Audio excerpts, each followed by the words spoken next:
Nagsagawa ng search and rescue operation ng Municipal Disaster Risk Reduction and Management Office o MDRRMO sa Bukidnon Province matapos ang nangyaring landslide sa lugar.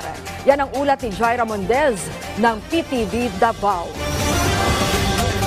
Sa kasagsagan ng ulan ay nagtulungan ang mga kalalakihang ito sa pagbuhukay ng lupa.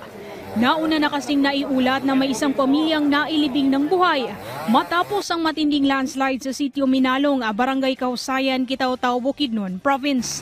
Sa ulat ng Municipal Disaster Risk Reduction and Management Office o MDRRMO Kitaw-Tao, nangyari ang landslide habang kasalukuyang lumilikas sa mga residente sa lugar. Dali-dali namang nagsagawa ng search and rescue operation sa insidente. Nakilala ang mga biktimang sina Ryan Cortez, 42 taong gulang, asawang si Edsel Cortez, 33 taong gulang at ang kanilang 3 taong anak na babae. Nailigtas naman ang 14 na taong gulang na anak matapos lumitaw ang paa nito at nadala agad sa ospital. Abot sila dito nga ang mga rescuer nga gikan sa Barangay Sinoda, which is sakop gyapon sa lungsod sa Kitaw-Tao, is nagtabang sila dito og search and rescue retrieval kay ang ilahamanggong kapitan dito is nag-inform sa mga tao nga mo evacuate na, pero pag evacuate sa mga tao mo gyud pagdahili sa yuta mo to nga nasa punto ang katong pamilya Cortez. Patuloy pa rin ang MDRRMO sa kanilang search and retrieval operation na naaantala lamang dahil sa nararanasang pag-ulan sa lugar.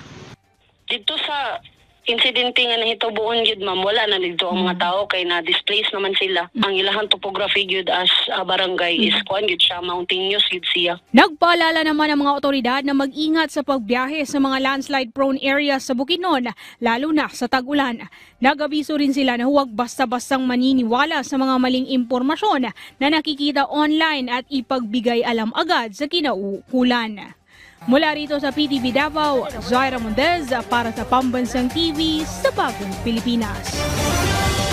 Sa pinakahuli pong impormasyon sa lugar, sinabi ng MDRRMO Bukidnon na pasado alas 4 ng hapon kanina, natagpuan na ang bangkay na mag-asawang Cortez sa magkaibang lugar. Nakita ang labi ni Edsel Cortez sa Cabacan, Cotabato Province, habang ang bangkay naman ng asawa niyang si Ryan ay natagpuan sa kalapit na barangay sa Kausayan sa Kitaw-Tao.